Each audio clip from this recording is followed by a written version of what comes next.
So what makes a good story for a WoW expansion? It's a complex question with multiple answers, but for me, one of, if not the most important aspects of a good expansion story is the quality and the identity of the villain, the antagonist. How many times have you watched the Wrath of the Lich King trailer and thought about how awesome a villain Arthas actually was? Yeah, he turned up every 5 minutes in Wrath, but he was memorable. The player could relate to his journey, and it wasn't clear from the outset of the expansion how it would actually develop and ultimately end. Unfortunately, I think Blizzard has moved away from creating characters like Arthas, and seems to have an obsession with trying to come up with ever more deadly and vast enemies to give players a sense of facing a more powerful foe than they did in the previous expansion. I don't think that's necessary, and to me it's harmful for the long-term interest players have in the story of the game. That's what this video is going to be discussing. I'm Vulgrin, thanks for joining me, and let me explain to you why the focus on the cosmology of Warcraft is bad for the story, and how Blizzard can, in my opinion, turn things around. So, the cosmology then. What do I mean by that? Well, if you've been following the story of the game since around WoD, you'll have seen Blizzard increasingly focusing on explaining the various grand powers, realms and dimensions which don't just connect to Azeroth as a planet, but instead form the framework of the entire universe in which the game is set.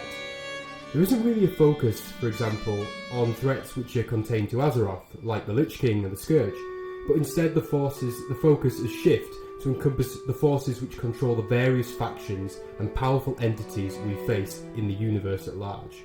The Burning Legion represents Fel, with Sargeras at its head. We've encountered Titans, the Army of the Light, and in Shadowlands we'll be facing down the powers of death led by the Jailer.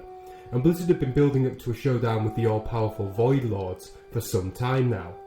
Again, the focus here is clearly on the grand universal powers and antagonists which exist within the greater Warcraft mythos, rather than the terrestrial forces and entities on Azeroth. Now on the surface, focusing on the cosmology is a really interesting concept, which makes for varied and distinct expansions and plot lines. Legion is quite different from Shadowlands, for example. The problem is that it's meant our characters have come up against bigger and more threatening foes with every expansion. We fought Archimonde at the end of WoD, then we fought Argus in Legion, and now we've utterly destroyed the Old God threat on Azeroth. We don't know a whole lot about the Jailer yet in Shadowlands, but it's clear that he's also going to be some ancient, ridiculously powerful cosmic threat to the universe, and he's seeking to claim the realm of the living for the powers of death. On a power level, he makes the Lich King seem like just a foot soldier, which was awkwardly demonstrated in the Sylvanas Bolvar cinematic trailer for the expansion. The problem we have with this sort of expansion is that it means constantly inflating the player's power level to crazy new heights with every expansion in order to defeat the end boss enemy. And this removes any tension or threat that a big bad enemy poses to us. When the Wrath trailer dropped, people were blown away, not because the enemy they were facing was more universe-ending as a force, but because it was a memorable and interesting villain that we were going to come up against, and because the outcome of the conflict wasn't obvious from the start. For me, a good comparison here is looking at a film like The Dark Knight. The character of the Joker isn't even a superpowered villain in that story, but the film, and that character specifically, were really well received because the character was unique and unpredictable. That's what made characters like Arthas and Illidan interesting to play in Warcraft 3.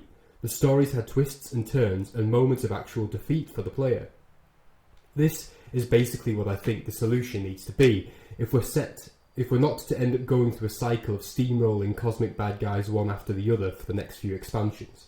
I mean, let's face it, we can all see a pathway ahead of us where we deal with the Void, then we deal with the oppressive forces of the Light, then maybe take on Sargeras again, and so on. For me, that doesn't feel particularly memorable. Another issue here is that it's often a lot harder to make an extremely powerful foe the main antagonist of a story, whilst also keeping them interesting. I mean, where's the struggle?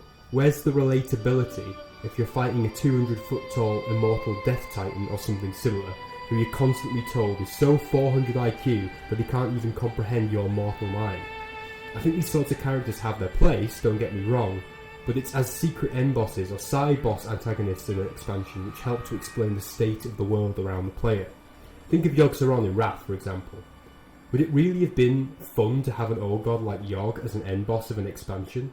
yeah, I'm talking about N'Zoth here, compared to a relatable villain whose decisions to leave the path of a hero and walk the road of damnation have been well crafted, like with Arthas?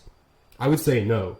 It was much better keeping Yogg as an existential threat, which explains some of the evil of Northrend without being the face of the expansion itself. But it's entities on that titanic level that will be the norm if we continue down the current narrative path Blizzard has set the game on. I get that some people genuinely just love going up against ever larger and more devastating foes, but I really do think that for most of us, that kind of scaling up has diminishing returns, and honestly, it's not necessary.